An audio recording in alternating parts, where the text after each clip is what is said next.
Hi, everybody, and welcome to another edition of Words, Images, and Worlds. I am delighted to be talking on this episode with Van Jensen. Van, you are a comics writer, comics creator, person who's done just an amazing range of work that I want to spend just a little bit of time talking about. So thanks for jumping on and joining me. Yeah, thanks for having me. Yeah, my pleasure. My pleasure. I'll mention a couple of titles here at the top of the episode, and then if you want to mention any others, of course you're welcome to. Um, of course, the Flash and Green Lantern being big tentpole kinds of characters you've crafted in both of those worlds, but also the books that I think the most exciting sometimes are like Two Dead with Nate Powell. Love anything that Nate Powell puts a pen and brush on, uh, Yeah. as well as the more recent, just released Arca with Jesse Lonergan. So Yeah. you have a nice range of authoring. Yeah, I kind of always say, I don't know if it's a good thing or a bad thing that I do all kinds of different stuff. So, stuff for younger readers, sci-fi, true crime, superheroes. I kind of bounce all over the place. But there's something that is Italo Calvino wrote in his afterword of the Castle of Crossed Destinies, which is a really, he wrote a lot of weird books. That was one of them. They were all very differently weird. And he just wrote, and I should remember the quote exactly, but it was basically like, I get really bored. I like doing different stuff. I don't know how to live any differently. And I read that. I was like, oh, okay. I feel that. Like that's if it worked for Italo Calvino, it can work to a much lesser extent for me. It totally works. It totally works. And as a reader that gets bored with the same thing, I also appreciate that, and always appreciate the range that I see from folks like you. So I appreciate it. Um, what's it? I suppose the big question to start out with is why comics? What is it about comics that allows you to do what you want to do as a storyteller? So I'm very visually oriented. I always have been. I'm not auditory. So like, yeah, I have to admit, like, I'm not much of a podcast listener because it's like my brain just goes off wherever else. But I just grew up and was always just like seeing things, seeing, stories, seeing scenes in my head. And my mom's a painter, and then I have both my grandmothers were writers. And so I think that there was always this bit of storytelling in my family. But then from the point that I was like 3 years old, I was writing and drawing little comic strips. Mhm, mhm. And so even before I grew up in a very, very small town, 300 people in Nebraska. And so I didn't know what comic books were. Like I had no access to them. And but then I'm just like drawing little comics all the time. And I would draw, like, my mom still has, like, I was drawing political cartoons about the Reagan presidency for for some reason, as a 3 year old.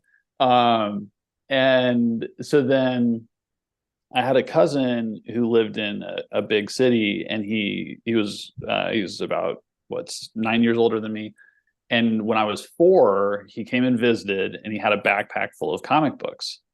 And it was just like, oh, like this is like a literal manifestation of the things that I see in my head. And it's, Mm. this like perfect kind of medium point between prose and film, where you get so much of the visual, you get the design aspect, you get the storytelling, but then there are these gaps between the panels where you're still like you're filling in the interstitials and you're filling in the sounds. And so yeah, it just, I don't know, it just connected with me really, really purely. And I mean, I devoured comics as a kid in the few that I could find, Mhm, mhm.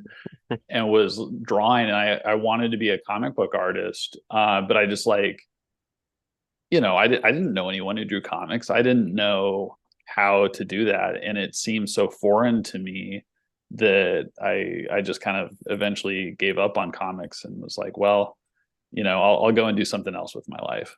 And then it circled back. Yeah. I got into journalism and was at a newspaper and like had started reading comics again as an adult and filling it. I mean, there was so much stuff that I had not read as a kid. And so I was just really, filling in those gaps, and then had a friend who was an artist and he was like, hey, if you write a book, I'll draw it. And so he did, and Nice. off we went. Nice. Nice. So I mentioned Nate Powell, you mentioned your friend. Um, I was going to ask about particularly positive collaborations, experiences, any titles that I missed at the top of the episode that stand out as really, really those positive moments in your career so far. Well, I've just been super fortunate all the way through in working with people that the thing that I'll say in the front is, these are friends. Like, these are dear people to me. They're people that I like developed quick relationships with and have continued to have relationships with. And so it's that, and then on top of that, it's people who are immensely talented and do a very wide variety of art styles, but are all really gifted. And so it's everyone is kind of different, but my first book, that artist was Dusty Higgins, who that became Pinocchio Vampire Slayer. And Dusty he now works in animation, and he's just like real down to earth, like real blue collar, like incredible work ethic, and really gifted, and like he's a very sort of like serious about his craft, but then also a very silly guy, which I love. And Nate and I knew each other for quite a long time, before we collaborated on Two Dead, because out of college I worked at the newspaper in Little Rock, Arkansas, which is where Nate grew up in North Little Rock, just across the river. And so we had gotten, I think his mom, like, I wrote reviews of comic books and his mom would like clip them out and mail them to him because he had moved away. And that was how we got, I think at some point I emailed him just to, see like if I could, interview him or something. And then he published with Top Shelf, and I worked with Top Shelf. Like on weekends, I would help them at conventions. And that was sort of, early, I guess, mid 2000s. And that was how I learned the industry. And so Nate and I got to be great friends, and then ended up collaborating. And but yeah, I mean, it's the really special thing about comics, and like the absolute best part of comics is you write something, you write this script, and then send it off, and then these pages appear, and that's like the magic point where it's just, okay, this really came to life. Yeah, yeah, yeah. And I imagine as the writer, you get to craft something and then it comes back and you get to see it in a new way, depending on who the artist is. Absolutely. And I approach comic book scripting, I'm just writing a letter to someone. And it's written specifically to that person, and it's a starting point. It's not like, here's an instruction manual, do this, because your artist is always smarter than you are about visual storytelling. So like, an example of that, so on Arca, Jesse Lonergan, for those who aren't familiar with his art, it's very design centric. So he starts every book that he does, he starts with creating a grid structure that will carry through to every single page. And so then he's really thinking about using this grid in these intricate ways of, controlling the tempo of the story, of setting apart moments, of bringing details in. And he's always doing, he creates this really rigid structure, and then he does wildly experimental stuff with it, which I find fascinating. And so I can't tell you how many times I wrote a script page that would have 5 panels, and the page from Jesse would come back and he would have drawn it with like 20 panels. And it's just like, oh my God, like this is so different and so unexpected. And I never could have foreseen, where you took this. But it's better. Like it's better than what I had on the script by far. And that's what you want, is just to you know, like I said, it's the starting point of a conversation, and for that next person to then elevate it even farther. Yeah, yeah. And I was going to send some appreciation for Arca because I'm a big science fiction dystopian fan, big fan of like Logan's Run and all the way back. I mean, Hunger Games more recently, and you do some really interesting commentary in that. And then, yeah, Jesse Lonergan's style just brings it together so nicely. So any sort of teaser, tagline, elevator pitch for people that want to potentially check out Arca. Yeah, so Arca it kind of imagines that the richest and most powerful people in the world, that they were game planning from way back of like, if at some point, calamity is going to befall the earth is going to be destroyed and is going to be uninhabitable, and we need to do something. Like, we need to have an exit strategy. And so the story takes place in a future that is that exit strategy come to life. And as you're introduced to this world, it's, we're on this ship called the Arca, and we're headed to a planet called Eden. And the big thing about society collapsing is money doesn't exist anymore, right?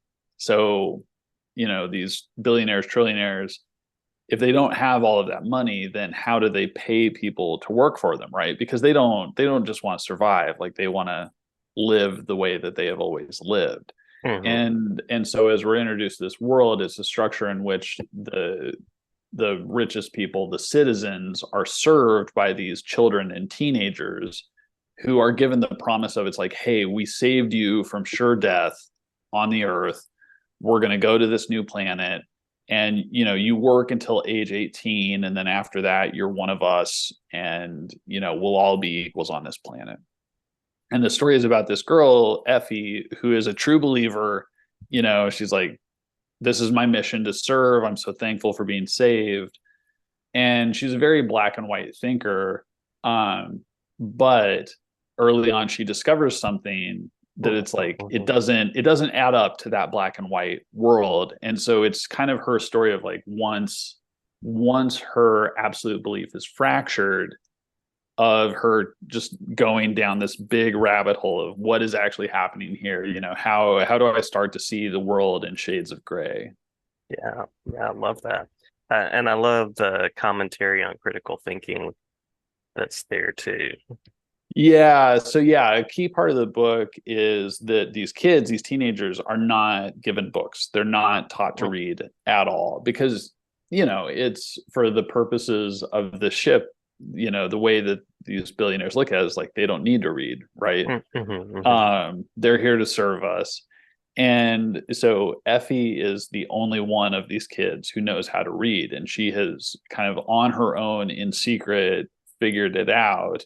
And one of the people that she serves, one of the citizens, is a guy who has this big library, and so she's like sneaking his books. And so yeah, we start to see as she goes down this journey, and the things that she has read give her this capacity for critical thinking that the other kids just don't have. And I think it's just such a key part of education and stories that it's not that. I think there are people who think that, like, if you read something, you're going to be immediately, like, I don't know, like, it transformed, like it's going to warp your brain into this specific way. The danger. Yeah. Right. And I just don't think of reading that way. I think that reading, I mean, there's so many things that I've read, like The Fountainhead, that I read it. There were things I appreciated about it. There were things that I was able, because I had read other books, that I was able to look at that and be like, I agree with this. I don't agree with this. I think that Hmm. this is a problem. And I think that that's the deal with education, is that you should read stuff that does not conform to this exact view of the world. And Hmm. there are, necessary questions about like what's appropriate at what age. Um, but, and I mean, my parenting style is generally like, yeah, read whatever. Yeah. Um, Yeah. I will say I had some advanced copies of Arca, and I had one just somewhere around the house. And so my oldest is 8, and he I would not have given him the book. I would have felt like it was a little old for him. And he at one point he came up to me, he was like, "Yeah, I read your new book. It's good. I liked it." And I was like, "Oh, you read it?" Whoops. I was like, was it too intense? He was like, "No, it was okay." I was like, all right, that's good. It's a good review. It's a good Yeah. review. Love it. Yeah. They're reading your stuff. Yeah, he likes to he tells his friends, he's like, "My dad is a little bit famous." And I'm like, you know what? That's exactly accurate, I mean, podcast famous at least, right? at Like least. at least, and I appreciate that. Oh, love it, love it. Um, so yeah, I recommend Arca. Love what you said there about reading and any kind of creative pursuits, creative next directions that you'd like to take, upcoming works, upcoming events, web spaces, things like that that you'd like to share. So one exciting thing coming up is my first novel is coming out Love it, in love it. November. I don't know that we've formally announced it, but it's listed for pre-order on all the websites. So it's called Godfall, and it is a big sci-fi story that is actually a murder mystery. Love it. Love it. Some And genre play. yeah, so that is out in November. And then I've got a series coming out from Dark Horse this fall that is called Tear Us Apart, that is co-written with Jay Baruchel, who's a actor, writer, and director. I think he's currently on Fubar, the Netflix show with Arnold Schwarzenegger. Hmm. Um, and I'm trying to think. Yeah, that's kind of the big stuff. I mean, anyone who's interested, I do an email newsletter through Substack. It's just vanjensen.substack.com. And it's maybe like once a month. And what I do is I try every edition of it to tell a story that is also imbued with some kind of thing that I've learned about storytelling. Hmm. So it's a bit of like there's narrative in it, but then it's also like writing and storytelling craft. And then of course, little bits of stuff about like here's what I'm up to, and some recommendations of what I'm reading or listening to or watching. Um, but yeah, always happy to connect with people there. Love it. Love it. Um, I am looking forward to seeing what you do in prose with Godfall. Always curious to see how voice changes and method changes across forms. So very excited about that. Yeah, it's exciting and terrifying because there's no beautiful art to hide my writing. Hmm. And Hmm. I never studied creative writing. I just I took, I think, maybe like 100 level course in college, and everything else, my training was in journalism. But I also, I was blessed with one of my grandmothers was an English teacher, and Nice. so she was like reading and grading the stories that I wrote from the point that I was a little kid. So if if the book is good at all, it's thanks to Grandma Doreen, and if it's bad, it's all on me. Yeah, yeah. Well, I'm looking forward to it, and based on what I know of the world crafting that you've done, I have positive expectations, so I'm sure it'll be great. Thank you. Yeah, yeah. Well, thanks for taking some time to talk with me. I'll be sure and link the sites in the description or on the video. There should be a nice little bar that pops up about right now with the links so that people can check those out. And glad to talk with you anytime. Did I miss anything that you want to make sure to mention?